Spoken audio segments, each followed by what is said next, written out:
Bendiciones, qué bueno, estamos en la clase número 27 de Vivir el Evangelio de Cristo. Estamos aprendiendo y estamos trabajando el comentario bíblico de Beacon en el capítulo 3 del libro de Mateo. Con nosotros el pastor Elliot Rebollo en esta noche. Un aplauso.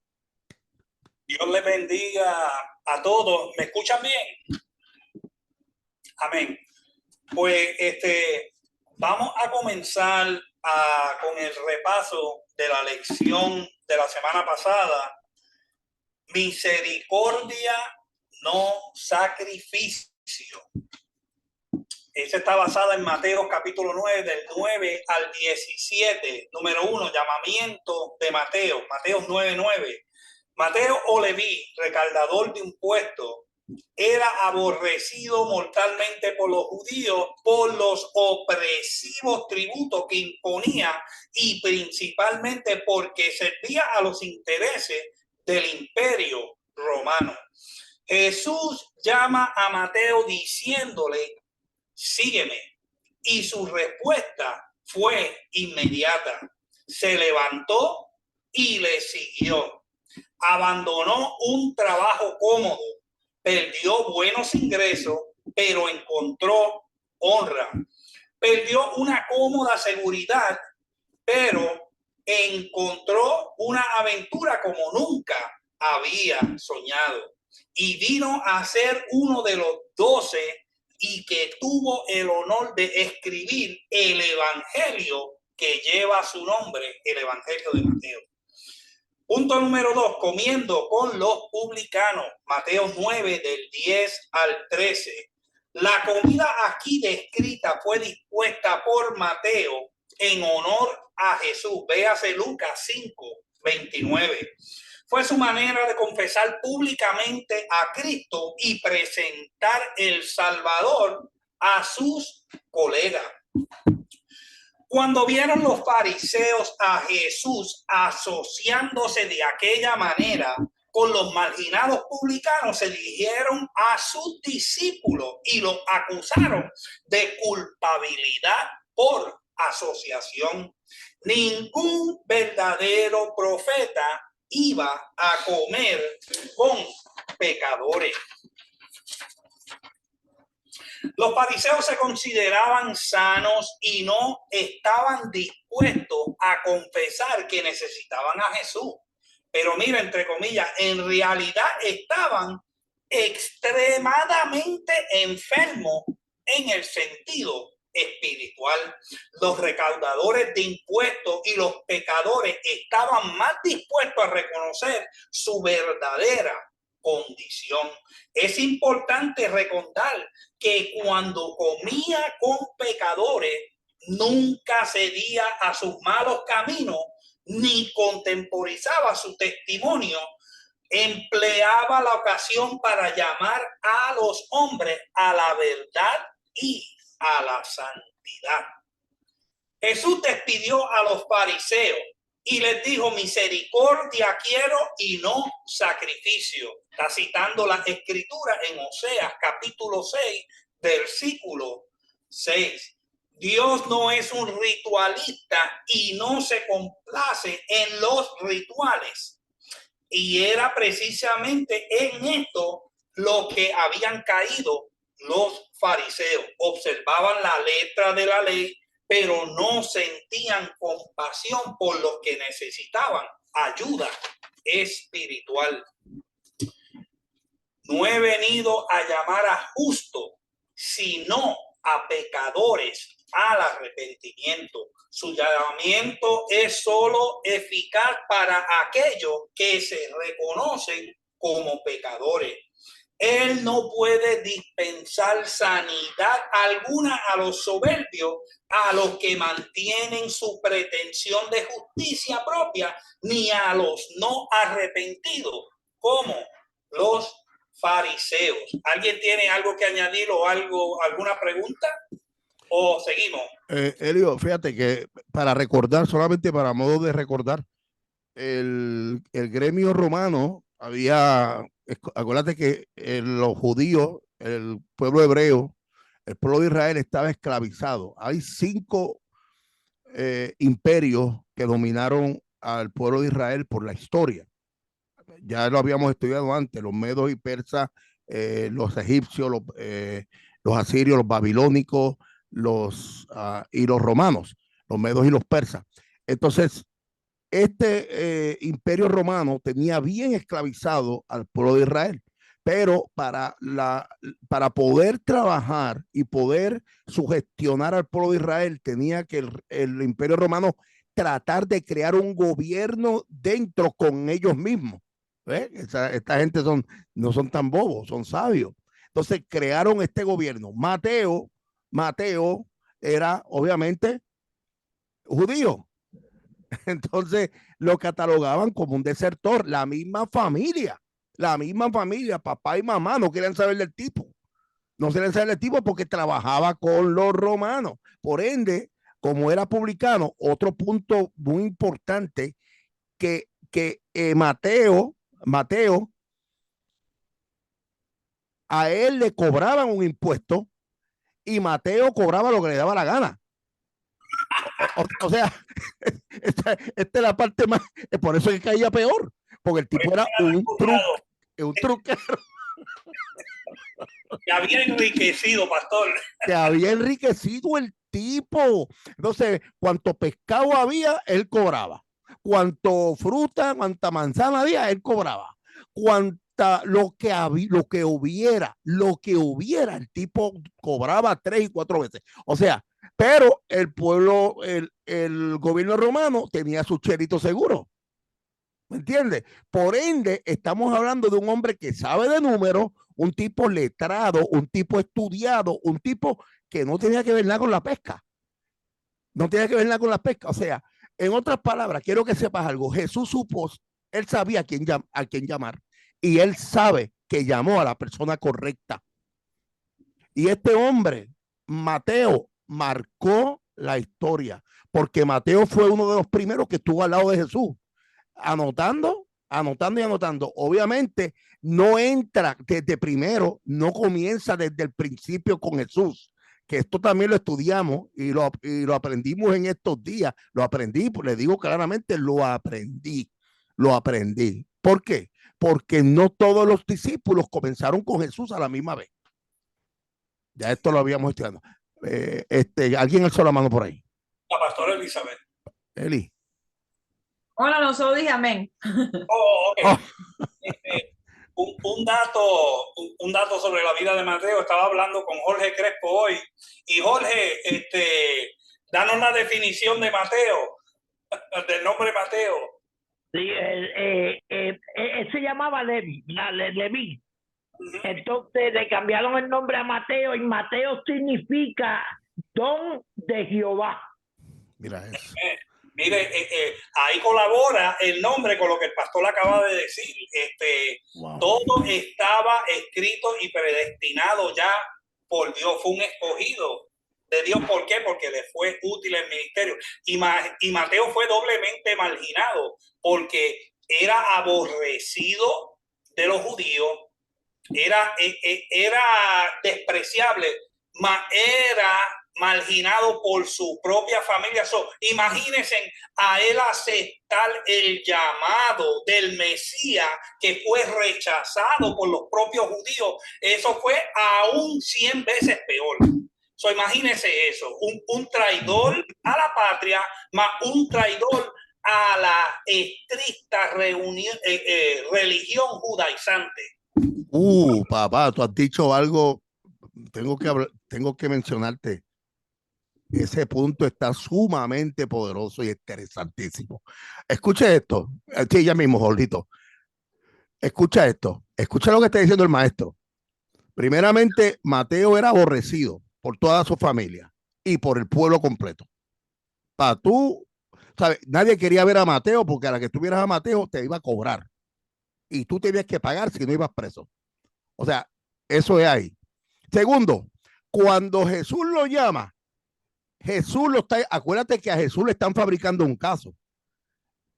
Jesús tiene un caso montado y lo que están es, mira, dándole al lápiz para cuando jale el gobierno y lo apresen, ya el tipo tiene un caso montado. Y el que siga a Jesús tiene dos cosas: o seguirle por convicción de lo que tú, oye, yo no me escucho hoy, o seguirle por convicción de lo que tú has visto y de lo que tú has sentido por Jesús, o seguirle porque eres un chismoso o porque quieres saber hasta dónde va a llegar esto. ¿Me entendiste? Porque acuérdate que de Jesús ya se estaba hablando mal y bien. Y era una mente dividida. ¿Cómo es posible? O sea, póngase a pensar ahora. Con esto les digo y con esto les dejo. Póngase a pensar. Si usted tiene una persona al lado suyo, imagínense, voy a poner mi ejemplo, Pastor Luis Avilés, y que usted tenga un demonio al lado suyo hablando mal de mí, y usted está viendo cosas buenas, pero alguien está hablándole algo malo de mí a usted mal. ¿Cómo usted va a tener su mente? Totalmente dividida. Y en división, ¿quién funciona en división? Dígame quién es el que funciona en división. Satanás puro. Y así mismo estaba el pueblo. Y claramente Jesús lo dijo: yo no vine a traer paz, vine a traer división. Qué lío estaba Mateo. Mateo estaba en el lío de los pastores de verdad. Sí. Oh. ¿Quién más iba a opinar? Ok, pues seguimos. Punto número 3, el asunto del ayuno. Mateo 9, del 14 al 17. Los discípulos de Juan el Bautista ayunaban muchas veces, pero los discípulos de Jesús no ayunaban. ¿Por qué no? Jesús les respondió: él era el novio y sus discípulos los invitados de la boda. Entre tanto que él estuviese con ellos, no había razón para ayunar en señal de dolor, pero él sería quitado de ellos y entonces ayunaran. Amén. So, no había necesidad para ayunar. No había necesidad de estar en silicio, de estar guardando luto. ¿Por qué? Porque el novio estaba presente en medio de ellos. Y mira la ceguera espiritual que estos fariseos religiosos nunca lo pudieron ver. Tenían una tela. ¡Qué tristeza! Y esa es la tristeza que hoy en día ellos continúan sufriendo, el pueblo de Israel. ¿Por qué? Porque no quieren aceptar a Jesucristo como Mesías. Pues lamentablemente esta guerra y todos estos rumores de guerra no van a cesar. Cesarán por un tiempo, pero hasta que el pueblo judío no acepte a Jesucristo como Mesías, la paz en verdad no va a ser efectiva. Pastora Yaroli. Sí, que me llamó mucho la atención la semana pasada que Jesús habla sobre el ayuno mientras está comiendo con los publicanos y los pecadores en un día de ayuno. O sea, la ley se cumplió en Jesucristo. Era tiempo nuevo para una nueva dispensación y eso no le podía caber en la imaginación, en la cabeza a los fariseos, porque ellos se aferraban con uñas y dientes. ¿A qué se aferraban? A los fundamentos de la ley. Jorgito, perdóname, Elio, Jorgito levantó la mano ahorita, papá, y perdóname. Ay, Dios mío, me van a llorar. No, yo lo que quería decir era que Mateo tenía un autoestima bien bajo por tanto rechazo de su propia familia y su padre más. Su mamá no tanto, porque siempre se preocupaba por él cada vez que lo veía. Pero cuando conoció al Señor, que el Señor lo llamó, él sintió la diferencia, no tuvo ningún rechazo. Él no lo pensó dos veces para irse con el Señor. Cuando el Señor le dijo: deja todo y ven. Él cerró todo rápido, que el guardia que él tenía se quedó wow. Dice: ¿dónde tú vas? Y Mateo dijo: olvídate, yo me voy por ir para abajo.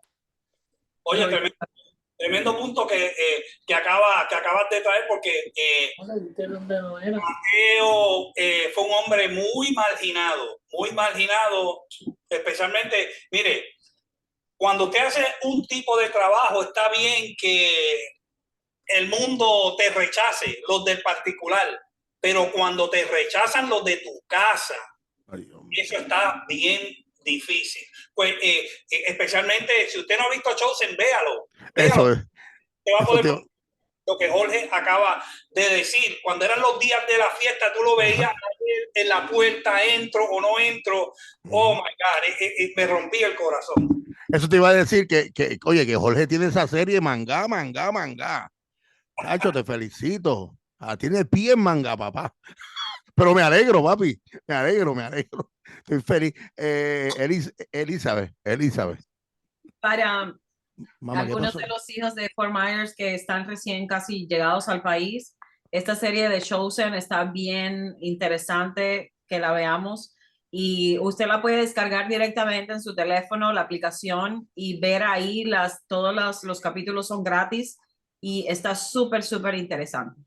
Sí, y añadiendo a eso, es una serie de lo más fidedigno que hemos visto hasta ahora en cuanto a un autor meterse dentro de la palabra y llevar más allá de ¿cómo se llama? Ay, Dios mío. De lo que tú puedas imaginar, lo más allá de la imaginación, porque hay cosas que él está haciendo dentro de la película, dentro de Chosen, que verdaderamente nos deja pensando, wow, pero este tipo se imaginó cosas tremendas que pudieron haber pasado, pero es lo más fidedigno. Vaya y véala, por favor, que le va a ayudar mucho. Perdona, Eli. Amén.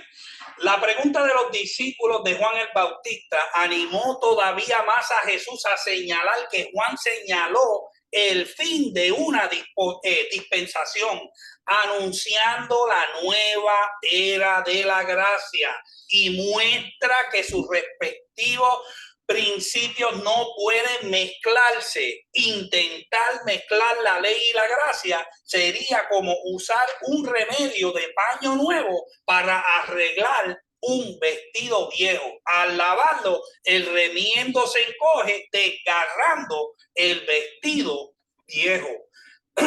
O la mezcla sería como poner vino nuevo en odres viejos.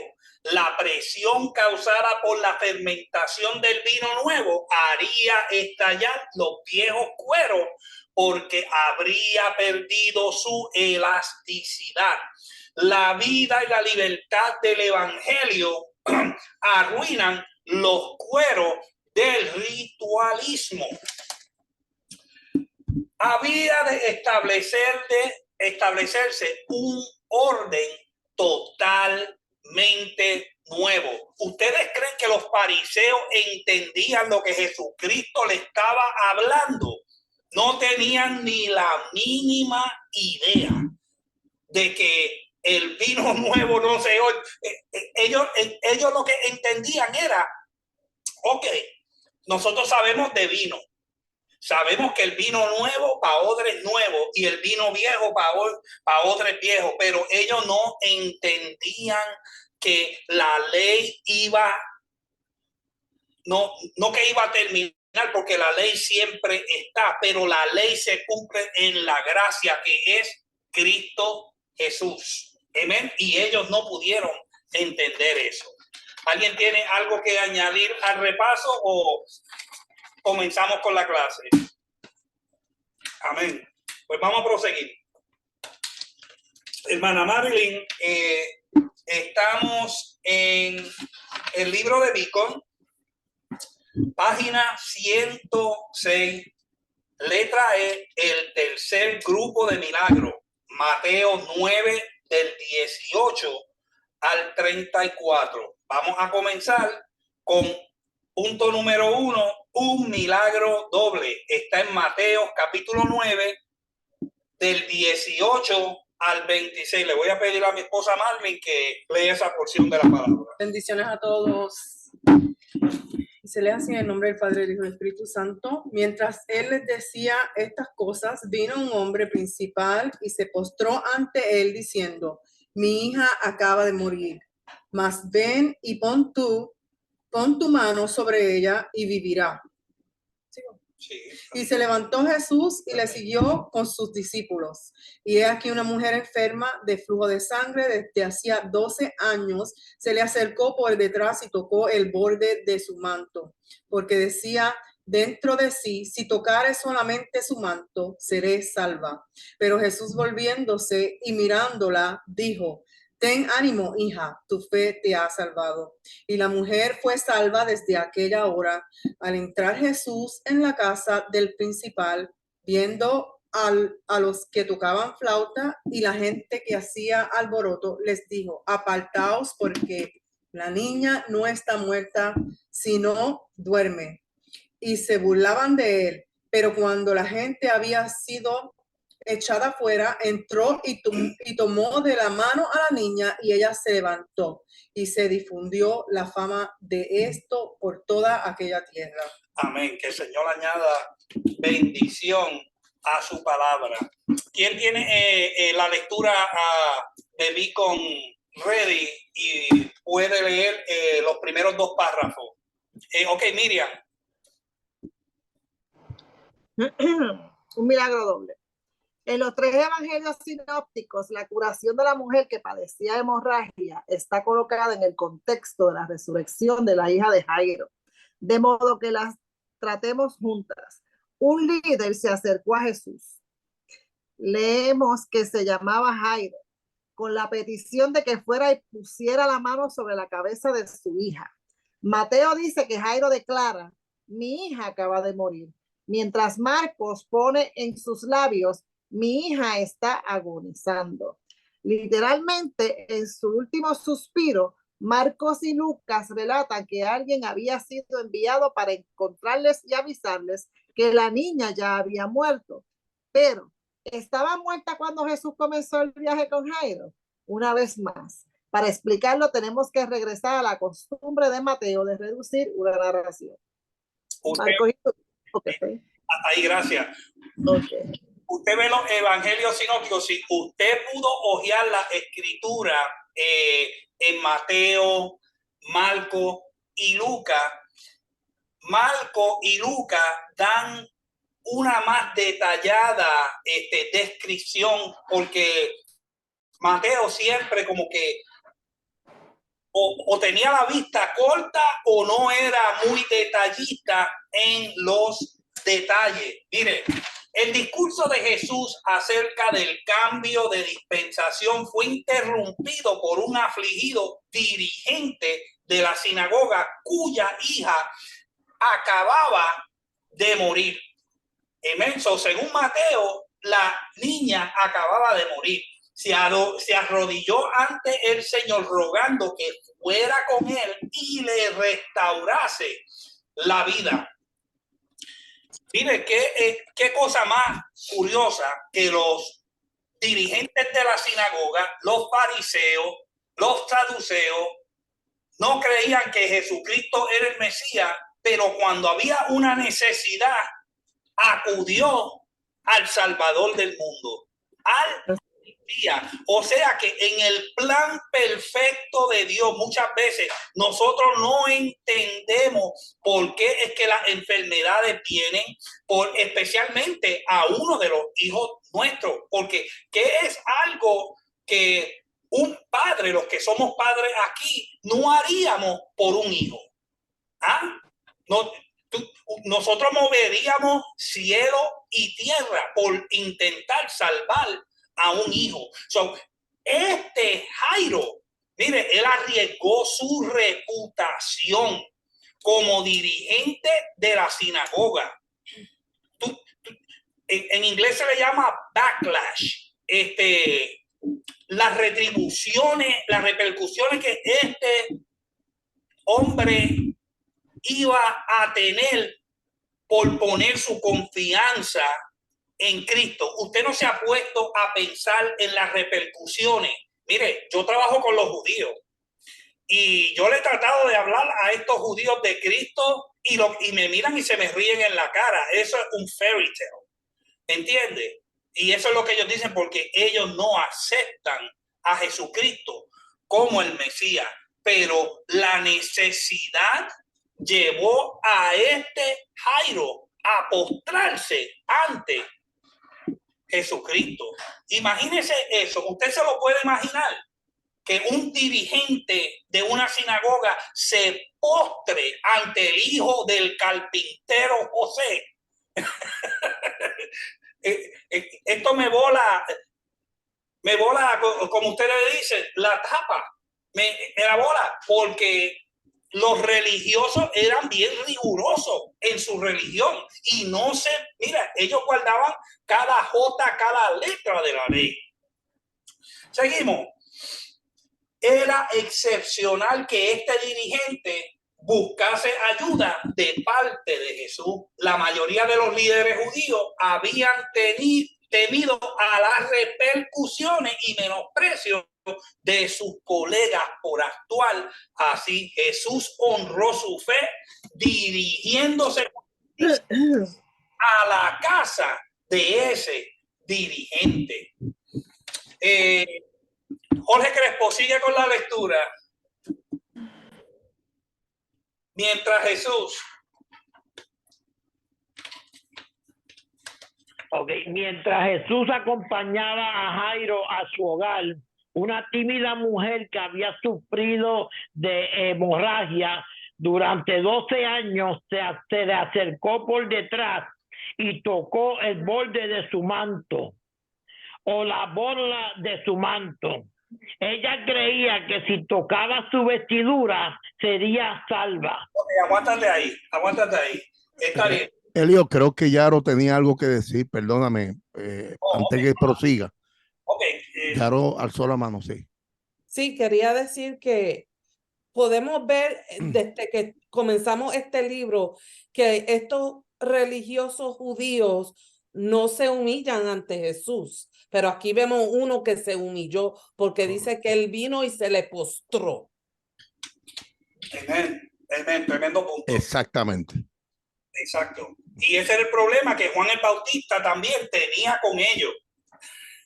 Que ellos no creían que se tenían que arrepentir de ningún pecado. ¿Por qué? Porque ellos creían que a través de ser herencia, hijo de Abraham, creían que ya tenían el cielo gano, cuando no es así. Otra interrupción, esta vez de parte de una mujer que había sufrido de una hemorragia desde hace 12 años. Jesús nunca se sentía molesto por estas interrupciones, siempre estaba sereno, accesible y disponible. Continúa, Jorge. El verbo aquí es oso. Es usado frecuentemente en los evangelios y algunas veces en los hechos para referirse a la sanidad física, pero los epístolas están empleados con regularidad vinculados a la salvación espiritual. Los términos griegos que se traducen Salvador y salvación son de la misma raíz que soso. Recalcan el hecho de que la salvación significa salud espiritual e integridad.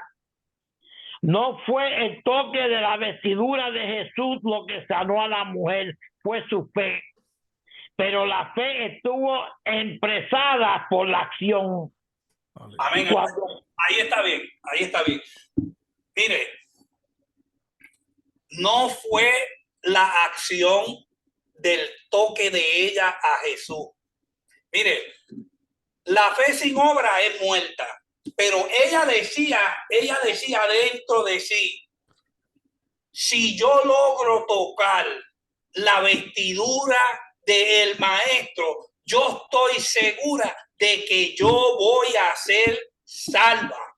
Amén. Y mire, y mire aquí, ella dice que va a ser salva.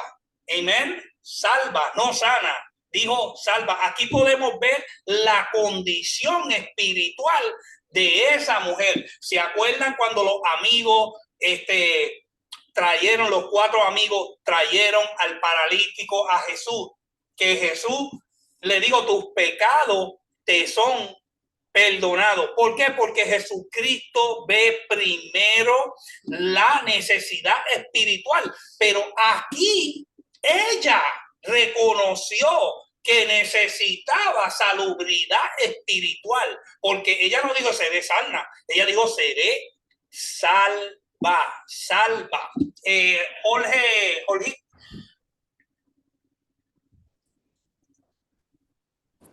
Molina. Pastor Elías, yo no entendí esta parte que dice el verbo aquí es soso. Y aquí cuando termina los términos griegos que se traducen salvador y salvación son de la misma raíz que es soso. Yo no entiendo eso. ¿Me puede explicar, por favor? Bueno, aquí vi que dice el verbo aquí es soso. Le están hablando de el verbo que fue usado frecuentemente en los evangelios y algunas veces en hechos para referirse a sanidad física. Es la acción de la sanidad física. Amén. So, sí, pastor.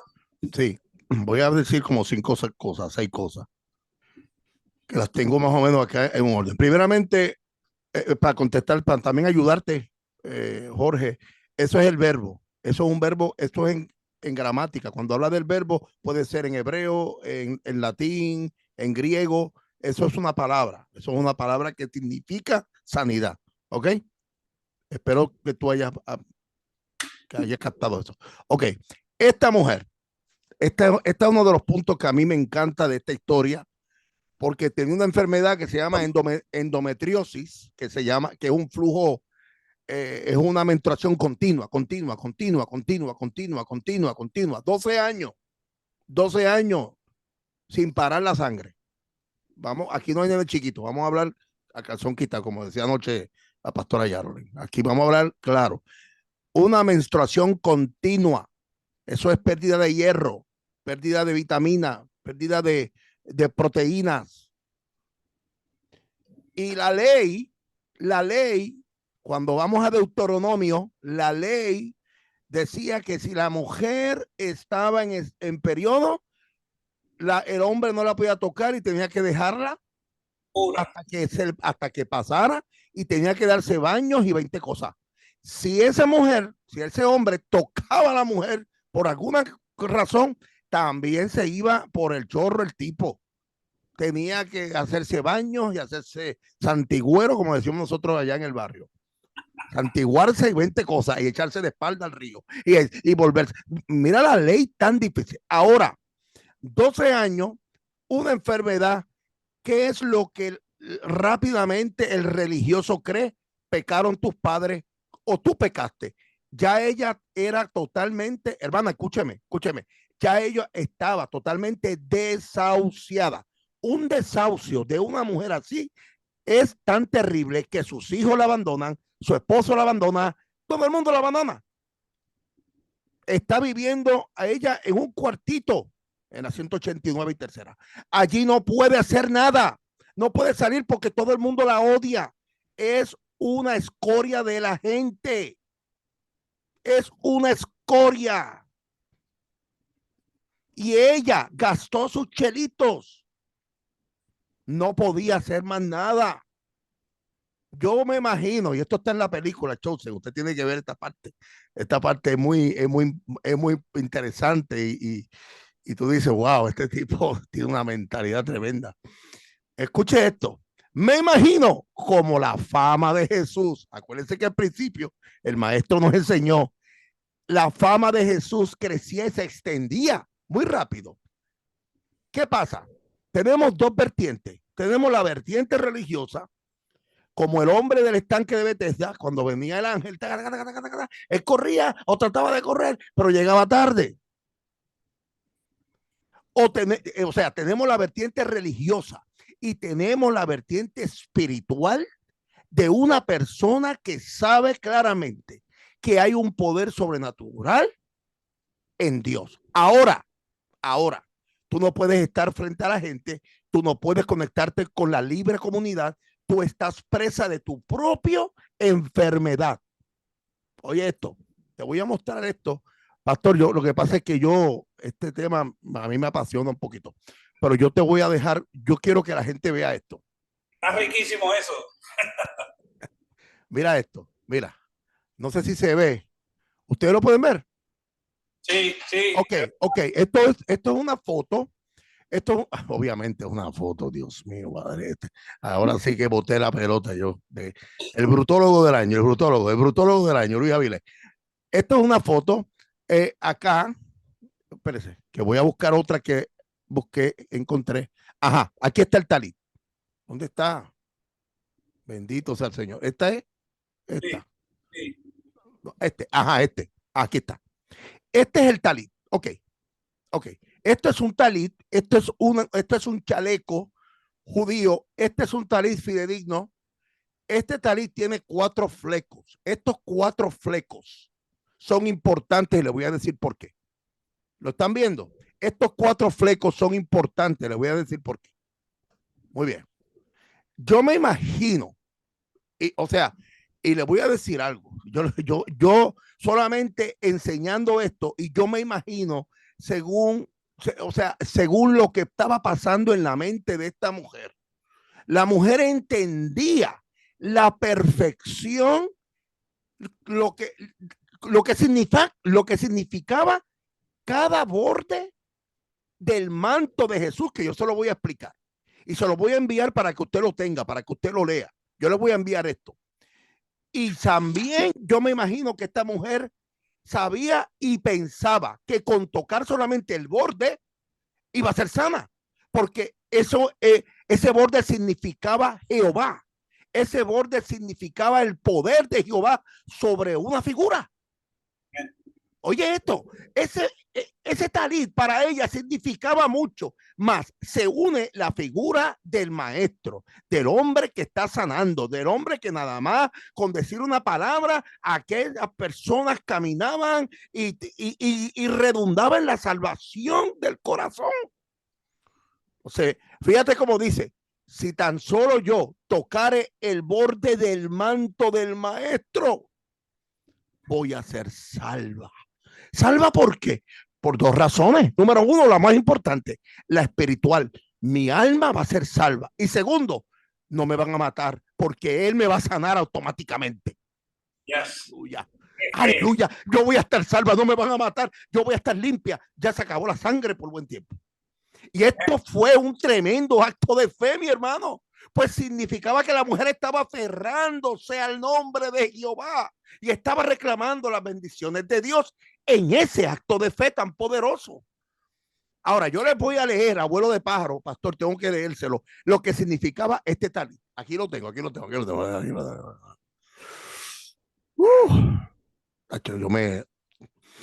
Denme una pastilla para no emocionarme, por favor. Los mantos que aquí está, que usaban los judíos, yo les voy a enviar esto, les prometo que lo voy a poner para que ustedes lo tengan. Los mantos que usaban los judíos en aquellos tiempos eran muy especiales. Su hechura tenía un significado muy profundo. Seguramente Jesús usaba un manto de oración conocido como lo que yo les hablé, el talit. Este talit debía tener 4 puntas sobresalientes, Deuteronomio 22:12, que representan las 4 letras de Jehová, que son las letras de la palabra Dios. Cada una de estas 4 esquinas estaban conformadas por unos flecos o borlas, o se llama tzitzit, formadas por 7 hilos que representan el número de la perfección, y un hilo de color azul que representa la realeza de Dios. En total 4 puntas o flecos con 8 hilos cada una. El largo de estos flecos no estaba establecido, pero los fariseos lo usaban muy largo para dar la impresión que eran muy clementes. El comentarista sabe lo que está hablando. Mateo 23:5. Lo complejo de las puntas estas es que cada una de las 4 puntas del manto tenía 5 nudos, y entre cada nudo un grupo de vueltas de hilos. Entre el primer y segundo nudo habían 7 vueltas de hilo. Entre el segundo y tercero, 8 vueltas. Entre el tercer y cuarto, 11 vueltas. Y entre el cuarto y quinto nudo, 13 vueltas. Los judíos asignaban un número a cada letra, por lo que cada palabra sumaba un número. Si sumamos los 3 primeros grupos de vueltas de hilos, tenemos 7 más 8 más 11 más 26, que representa el valor numérico del nombre de Jehová. Wow, tremendo. Tacho, esto está brutal, brutal. Esto solamente es parte de la exégesis como estudiante para que uno aprenda un poquito más. Uno aprenda. Es más, si yo le pregunto ahora mismo qué significa el tariz, ninguno vamos a saberlo contestar correctamente, porque es demasiado complicado. Se lo voy a enviar para consumo de usted como estudiante. Gracias por la oportunidad. Amén. La ciencia médica se había mostrado incapaz para ayudar a esta mujer. De hecho, su condición estaba empeorando. Eso se encuentra en Marcos capítulo 5, versículo 26. En lo más extremo de su necesidad se encontró con Jesús, o al menos lo vio rodeado de una multitud, creyendo que él podía sanarla y estaba dispuesto a hacerlo. Pasó entre la multitud y lo tocó el borde de su manto. Él nunca deja de observar la verdadera fe. Se volvió y la pronunció sanada. En el acto, la mujer quedó sanada por primera vez en 12 años. Sí, pastora Yaroli. Sí, que Mateo, él da, como usted dijo en el principio, Mateo nos da algo corto, algo breve. Pero cuando entramos a Lucas y a Marcos y leemos lo que sucedió con esta niña y con esta mujer, vamos a ver todos esos detalles. Porque Mateo dice que él se viró y le dijo, está sanada. Pero los otros evangelios dicen que él se viró y dijo, ¿quién me tocó? Que tiene que ser una pregunta demasiado de hello, porque había mucha gente y estaban empujando. Toditos querían tocar a Jesús. Y no nos podemos olvidar que Jairo va de frente a llevarlo a donde su hija, que el hombre tiene que estar desesperado. Por favor, no te pares, mi nena está mala, mi nena está mala. Y él se para a decir, alguien me tocó. Amén. Porque él reconoció, porque mire, en Mateo no dice que él reconoció que salió virtud de él, pero en Marcos y Lucas yo creo que lo menciona, que dice que él reconoció que había salido virtud. Él tenía que conseguir a dónde la virtud se fue y entonces pues Marco da una descripción más detallado, que dice que hasta la mujer vino y se postró delante de él y le explicó que fue ella. ¿Alguien levantó la mano? Ok, pastora Elizabeth. Y tan tremendo porque, o sea, eso nos da la enseñanza de que esta mujer, como decía mi pastor, que tenía el flujo de sangre, para ellos mientras estaban pasando la menstruación eran impuras. Y el hecho de que Jesús se haya detenido en el camino a voltear a ver quién lo había tocado, sabiendo ya que era esta mujer del flujo de sangre, porque pues nuestro Señor lo sabe todo, nos habla tanto de que Él, hacia donde vaya, Él siempre voltea a vernos, a ver nuestra situación, a ver nuestra condición. No importa la impureza, no importa cuál sea la condición, Él siempre voltea a vernos, siempre. Amén. Tremendo. Y acuérdense, como el pastor dijo, esta mujer estaba súper marginada. Ella no podía asistir a la sinagoga, no podía estar cerca de sus familiares, no podía sentir el tacto familiar. O sea, porque si alguien la tocaba, ellos tenían que ser impuros por 7 días. Y entonces nadie iba a estar con eso, ¿entiendes? Por los argumentos de la ley. Pastora Yaroli, ¿iba a decir algo? Yeah, como dice la pastora Elizabeth, she was an outcast. She was an outcast. the corrector. Y lo más lindo es que Jesús se voltea, dice, alguien me tocó, ella confiesa y él la llama hija. Es la única que él le dice hija en la Biblia, la única. Wow. Amen. Tremendo. Vamos a seguir. Al entrar Jesús en casa de los lamentadores, ya leemos esto. No, sigue Jorge, termina el párrafo. Cuando Cristo llegó.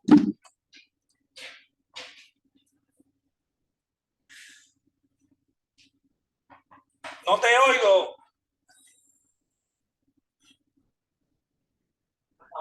Ok, cuando Cristo llegó a la casa del principal de la sinagoga, encontró a los que tocaban flautas y la gente que hacía alboroto o un tumulto.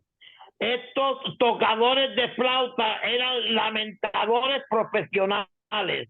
Cuando más ruido hacían en el sepelio, mayor era la paga, puesto que el cadáver debía ser sepultado el mismo día de la difusión.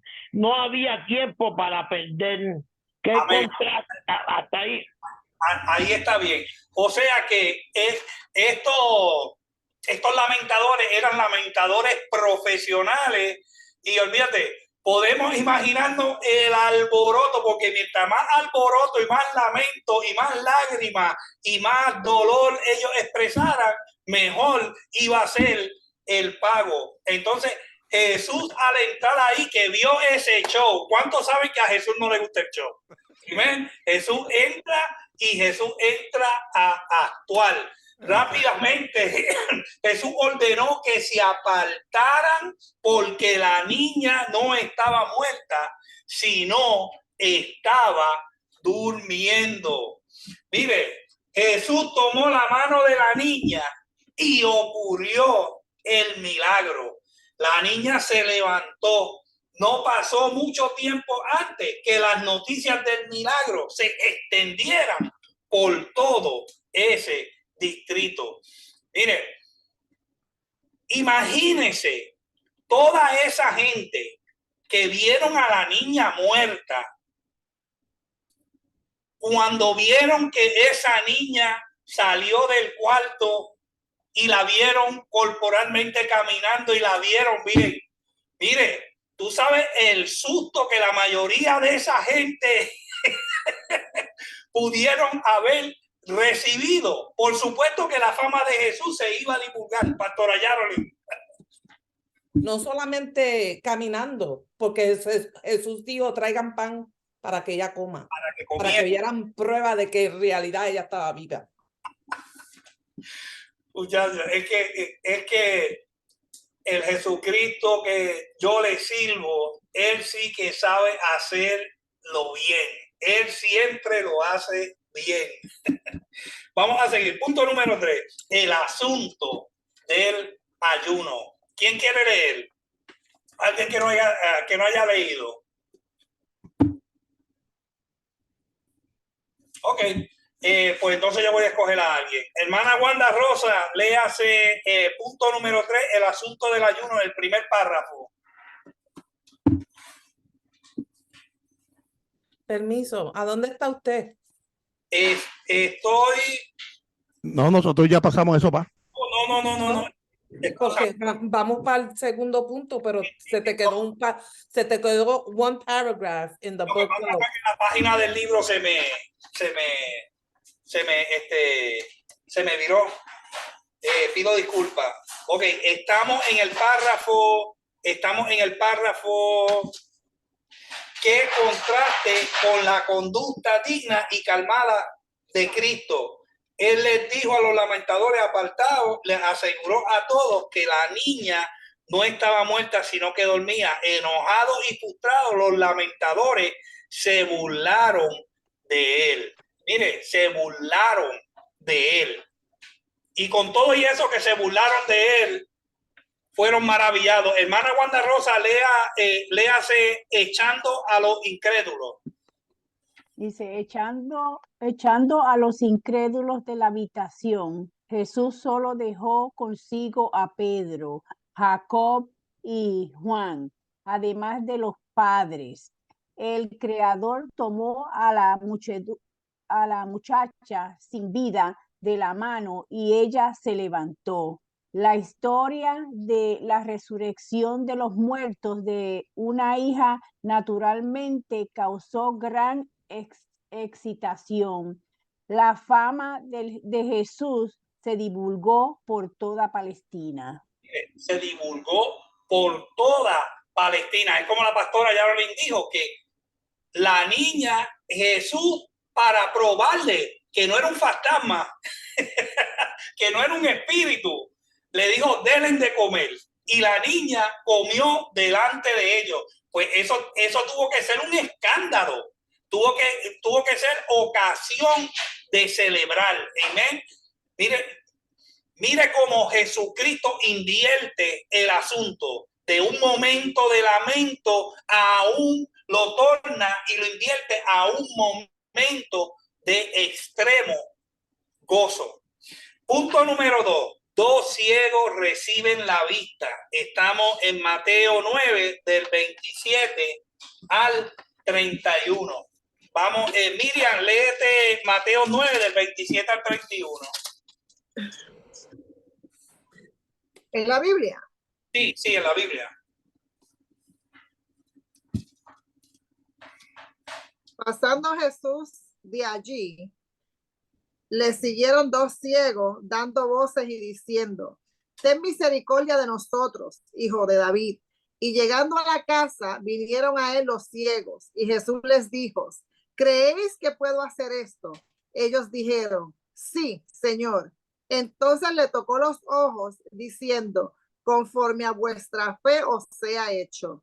Y los ojos de ellos fueron abiertos. Y Jesús les encargó rigurosamente, diciendo, mirad que nadie lo sepa. Pero salidos ellos, divulgaron la fama de él por toda aquella tierra. Mire, pero, no, está bien ahí. La gente no querían obedecer a Jesús en eso. Imagínese usted que está ciego. Imagínese usted que está ciego y Jesús lo sana. Usted por agradecer va a desobedecer, y ese puntito lo vamos a tocar. vamos para Vicón. Los primeros 2 párrafos, si la hermana Sari los puede leer. Este incidente, 2 ciegos reciben la vista. Okay. Este incidente y el que sigue solo son relatados por Mateo. Nuevamente se trata de 2 personas. Esta vez son 2 ciegos que gritaban, ten misericordia de nosotros, hijos de David.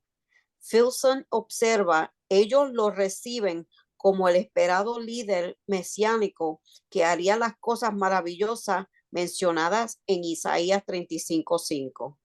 Cuando ellos aseguraron su fe en él, Jesús le contestó, conforme a vuestra fe os sea hecho. Este es el tremendo desafío para toda la cristianidad de nuestros días. Podemos tener aquello para lo cual tenemos fe. Amén, amén. Mire, apartándose Jesús de donde vivía Jairo, le siguieron 2 ciegos, rogándole que tuviera misericordia de ellos, aunque no podían ver naturalmente. Estos hombres tenían un profundo discernimiento espiritual. Al llamar a Jesús hijo de David, lo reconocieron como el Mesías largamente esperado y como el que tenía derecho legal a ser rey de Israel. Y sabían que cuando viniese el Mesías, uno de sus credenciales sería que daría vista a los ciegos. Isaías 35:5. Cuando Jesús puso a prueba la fe de ellos, preguntándole que si creían que él podía hacer esto, ellos respondieron sin vacilar, sí, Señor. Mire, estos ciegos recibieron una revelación de Dios. No podían ver, pero reconocieron que Él era el Mesías. Por eso el término de Jesús, hijo de David, ten misericordia de mí. Cuando el gran médico tocó sus ojos, ellos vieron, entonces Jesús les encargó rigurosamente diciendo: mirad que nadie lo sepa. El verbo griego empleado aquí es muy energético, indica profundo sentimiento de parte del que habla o actúa.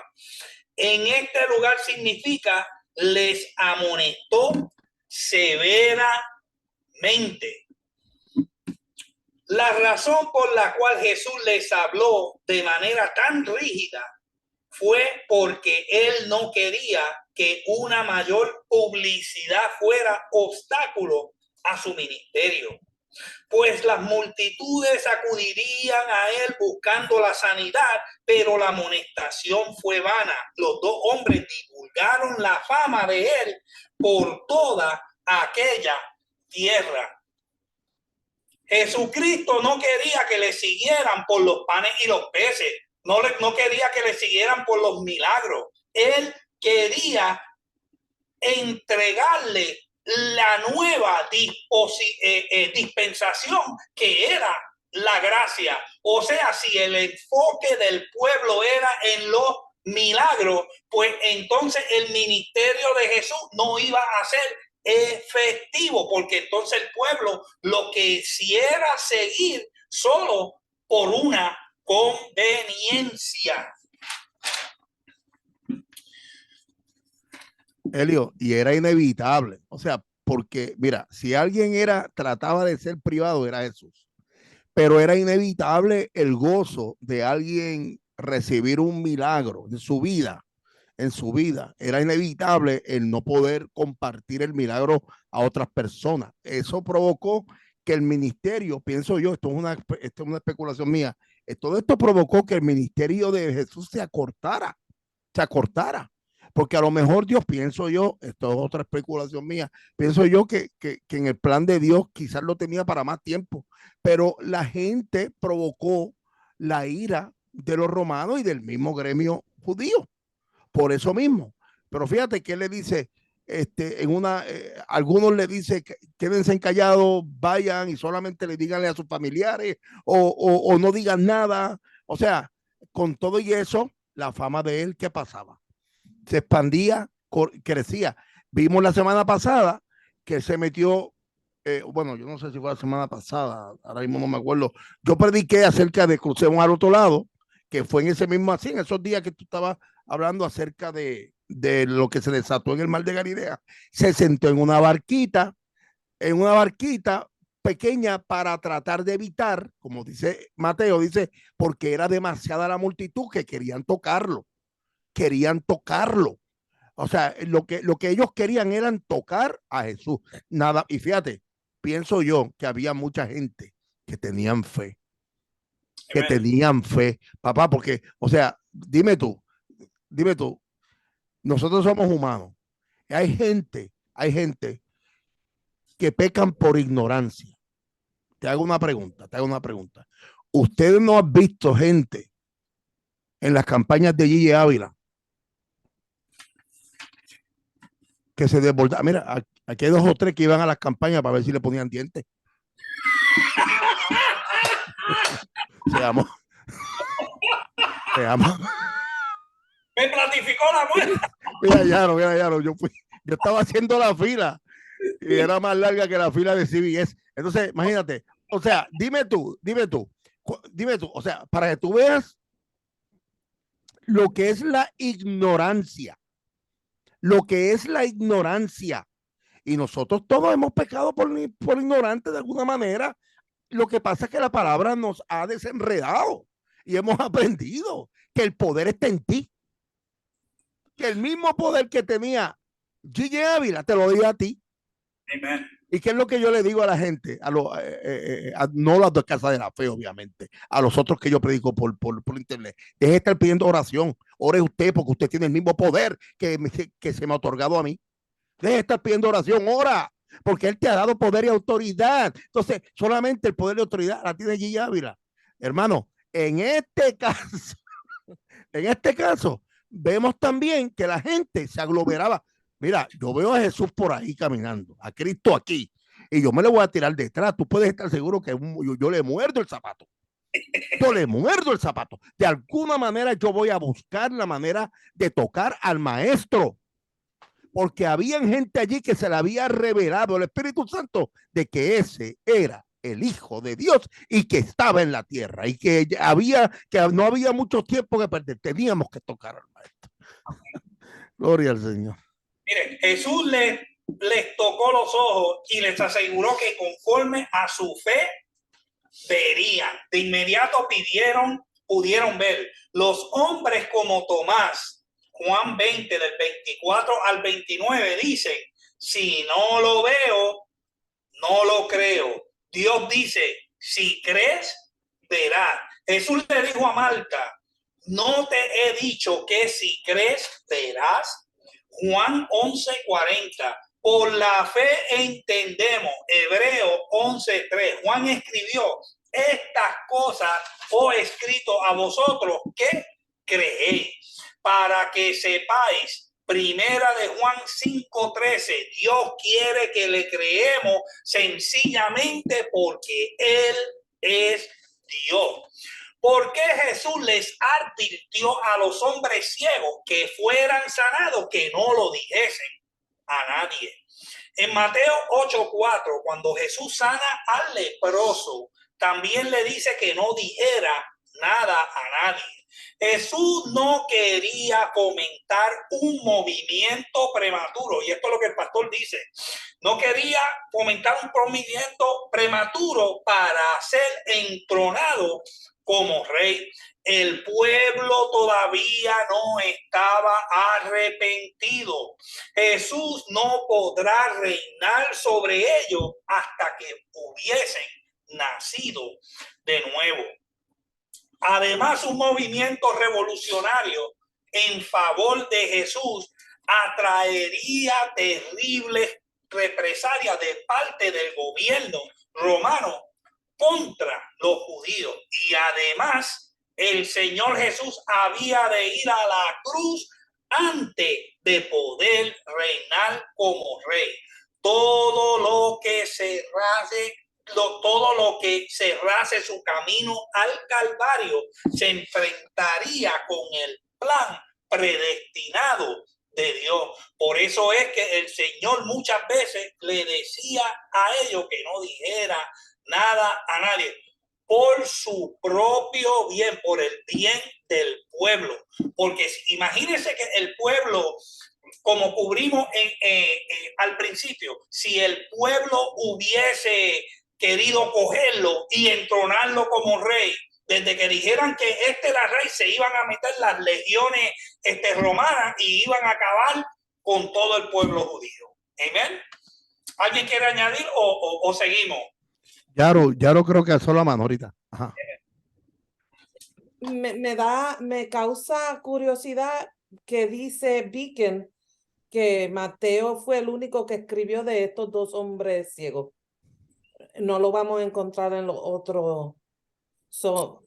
Me causa curiosidad dónde estarían los otros que no fueron testigos. Amén. Y también, como estábamos hablando, mencionando la semana antipasada y la pasada, en Lucas y Marcos dice que el llamamiento de Leví fue antes de la tormenta. Pastor, Mateo estuvo en la barca. Fíjate, Mateo estuvo en la barca. Estuvo en la barca, por eso es que se explica que estaba tan frenético, que estaban gritando. Imagínate un cobrador de impuestos, like a taxman. ¿Cuánto has visto el show ese de Deadliest Catch en Alaska? Sí, bien duro. Bien duro.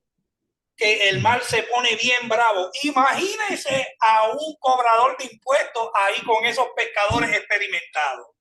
Eso sería duro, duro. Mira, sería, y fíjate que me parece también interesante que los otros evangelistas sinópticos no escriban, pero es como dice Juan, es que sucedieron muchos milagros, fueron demasiados que no están escritos, y quizá también, Elio, yo me avalo a esto, a que muchos sucesos en la barca pasaron, porque hablamos de la pesca milagrosa, hablamos de la tormenta, hablamos de otros sucesos, cuando yo creo que caminó por las aguas, Pedro caminó por las aguas, y hubieron más sucesos.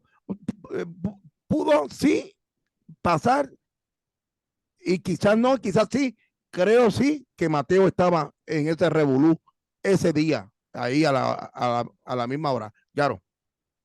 También el libro de Marcos y Lucas, ellos no fueron discípulos. Ellos escribieron porque otros le contaron. Muy bien. Gracias por Esto fue traerlo. algo que Mateo vivió, pero nadie se lo contó a los otros dos, porque me caí en cuenta ahora que Marcos ni Lucas son discípulos. Muy buen punto que trajo Yaro. Eso es un punto muy clave que Marcos ni... Lucas era el médico, ¿verdad que sí? Lucas era el médico. Lucas era el médico, seguro que sí. Y déjame decirte, Lucas era contemporáneo con Pablo, porque ya Pablo estaba por ahí. Pablo estaba, perdón, Saulo de Tarso estuvo. Ya Saulo estaba. Ya Saulo estaba. El más fidedigno de los tres sería Mateo, porque Mateo estuvo. Sí, sí. Mateo y Juan se considera evangelista y también fue discípulo. Amén. Pues para terminar, vamos para el punto número 3, curación del mudo endemoniado. ¿Quién lo quiere leer? Pastor, ok, Jay, léelo, papito.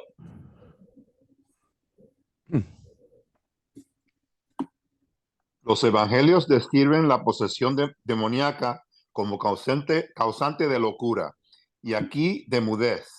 Cuando fue librado de los demonios, el hombre habló. Nuevamente la gente se maravillaba ante el poder de Dios. Pero los fariseos lo explicaban de otra manera. Jesús echaba fuera los demonios por el príncipe de los demonios. Esto implicaba una perversión moral en los líderes religiosos al confundir lo demoníaco con lo divino. En otro pasaje encontramos a Jesús enfrentándose severamente a esas actitudes. Amén. Elio, ¿puedo decir un comentario? Eso es blasfemia. O sea, los líderes religiosos estaban blasfemando en contra de Jesús, porque llamar demoníaco algo que es divino es blasfemia. Amén. Y más para adelante Jesús lo explica.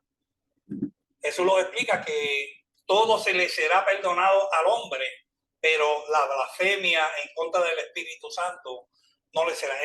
Él lo dice aún más claro, que pueden blasfemar en contra del Hijo del Hombre, pero en contra del Espíritu Santo no va a haber perdón ni en este siglo ni en el venidero. Wow, que el Señor nos libre. Curación del mudo endemoniado. Mateo 9, del 32 al 34. Podemos en los versículos anteriores y este mismo versículo una secuencia espiritual aquí en los milagros.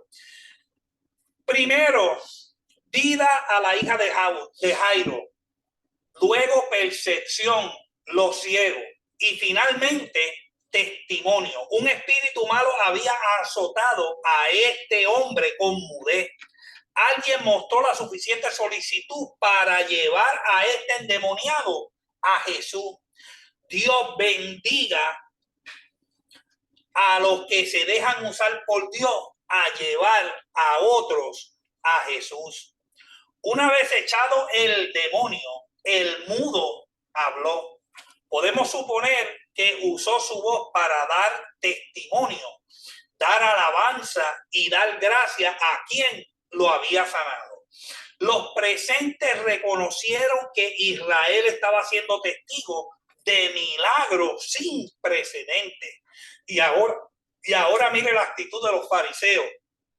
Pero los fariseos respondieron diciendo que Jesús echaba a los demonios por el príncipe de los demonios.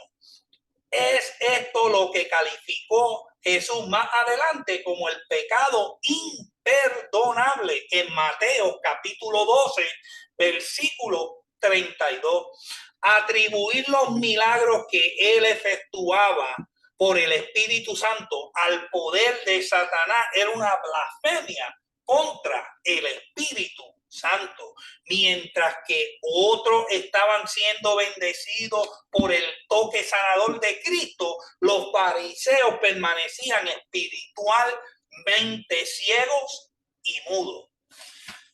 ¿Alguien tiene algún comentario? Jorge Molina. Esa mano alta. Cuando, Pastor Elio, cuando tú dijiste que el pueblo no estaba preparado para las buenas nuevas, yo me estoy imaginando una de las razones, eso soy yo, que van a correr, la gente va a seguir a Jesús donde quiera que estén y se le van a correr para ser sanado. Pero a ser no preparado, pues quizás mucha gente lo reciben y siguen a Jesús, pero muchos van a decir, ya me sanó, yo voy a seguir por ir para abajo y yo no voy a seguir a Jesús y ya yo quiero ya él hizo lo que yo quiero. Para mí, eso significa que no estaban preparados, porque lo van a hacer por, ¿cómo se dice esa palabra? Usted lo dijo también. Por los panes y los peces. Conveniencia, sí. Sí, por conveniencia. Por eso es que Jesús, una de las razones que no quería que la gente divulgara los milagros era, número uno, porque él no quería causar sensacionalismo. Número dos, él no quería que su fama se siguiera divulgando y causara conflicto entre el imperio romano en contra de su pueblo, los judíos.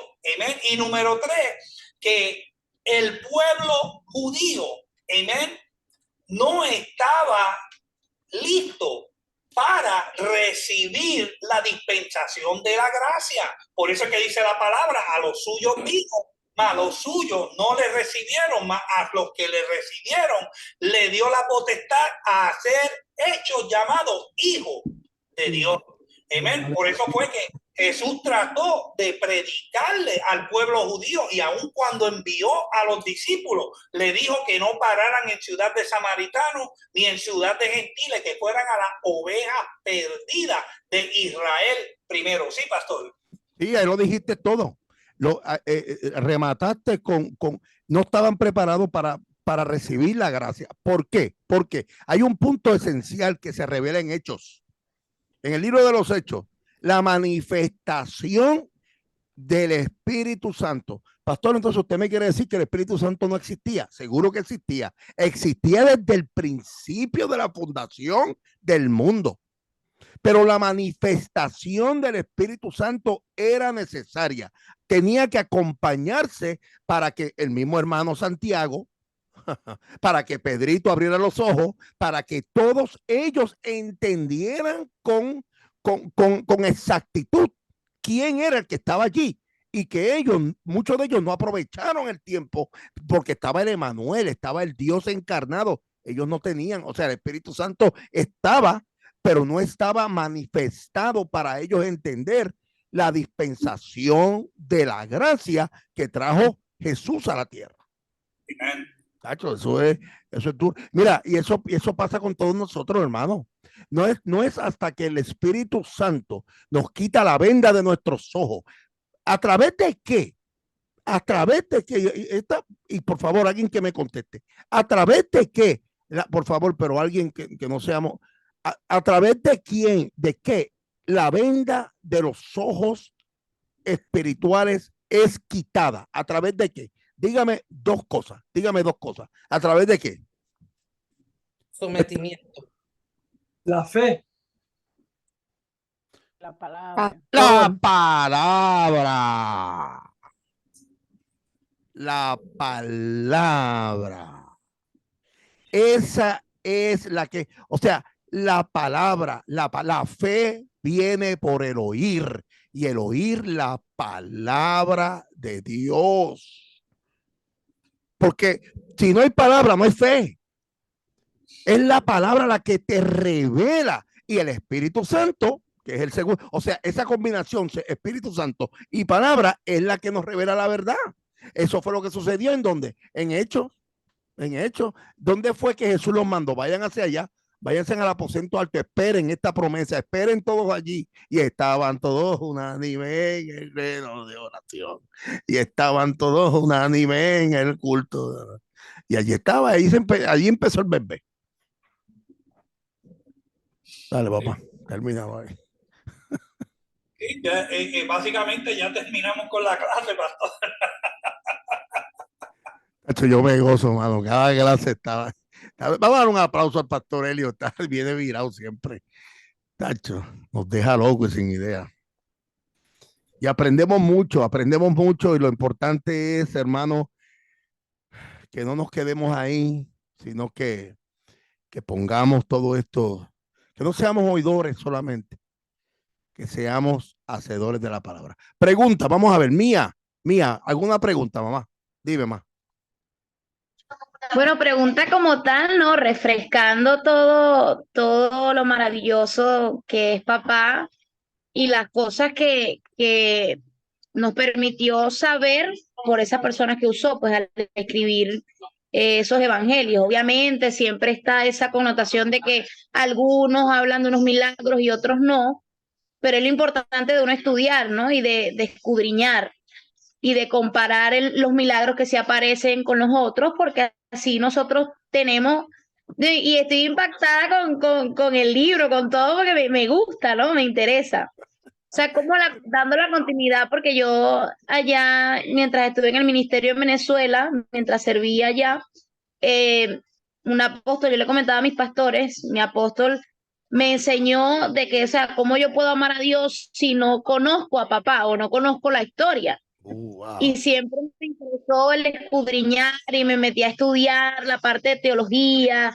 y querer más y más y más y más. Y no sé, o sea, me sentí muy bien y con lo que están hablando, o sea, reforzando todo eso, detallitos como lo de la mujer del flujo de sangre, o sea, de lo impura, o sea, era impura, que me imagino que ella en el momento, pensó, o sea, ¿cómo yo voy a tocar al maestro si yo, o sea, si estoy impura, no puedo hacerlo? O sea, ella se tomó fuerza y fue osada y dijo, no, yo voy a arrebatar mi milagro. Y ella tocó el borde del manto y Dios sintió eso. Y a lo mejor yo también lo he pensado muchas veces, que cuando ella tocó al maestro y el maestro dijo, ajá, ¿quién me tocó? Ella a lo mejor también sintió culpa, porque como ella sabía que ella era impura y tocó nada más y nada menos que al maestro, ella a lo mejor en ese momento sintió miedo. Y yo lo digo basada en muchas veces que yo le he fallado a papá y yo siento temor a volver, siento temor a volver a su presencia, a volver a orar, a volver a él. Y cuando escucho la voz de Dios, me entra ese miedo porque no me siento digna, no me siento pura para accesar a su presencia o que Él me tome en cuenta. Y después nos damos cuenta, valga la redundancia, como decía una de los hermanos, que no había pensado en eso, que al único que Jesús le dice hija, hey, jefa, fue a ella. Y nada, eso es tremendo, o sea, es tremendo, de verdad que encantada. Qué lindo, mamá. Gracias por tu input, de verdad que te admiro y aprecio el input, la opinión y todo lo que estás trayendo, porque ya yo sé que tienes hambre de aprender más y más la palabra. Esto es un tesoro Esto es un tesoro. Y todos estos detalles que nosotros aprendemos dentro de la exégesis, ¿es necesario? Yo le digo a la gente, le digo a las personas y se lo he dicho a todos los estudiantes, ¿por qué tenemos que estudiar? Primeramente, para conocer bien la verdad. Y segundo, cuando usted desarrolla esto dentro de usted, de querer escudriñar y estudiar más profundamente la palabra, usted va a notar que hay tesoros por ahí que usted jamás pensó que habían. Y por eso es que nosotros lo hacemos. Y también es un tipo de preparación cuando usted haga un bosquejo para un mensaje, que no esté tirando allí, hablando disparate, ¿sabe? Mira, lo peor del mundo es tú hablar cosas que no tienen sentido y que hay gente allí sentado más preparado que tú. ¿Ok? Ojo con esto. Le estoy hablando a estudiantes, le estoy hablando a maestros, le estoy hablando nosotros, estudiantes, porque yo sigo siendo estudiante. El día que usted deje de aprender, usted no va a crecer más. El día que usted no se corrija o deje la corrección, no crece. No crece. Entonces, por eso es que tenemos que seguir aprendiendo, tenemos que seguir estudiando. Y ahí nosotros hemos aprendido tantas cosas en este trayecto y a la gloria del Señor siempre. Bueno, ¿alguien más quiere decir algo antes de irnos? Déjame apagar esta vaina que está prendida.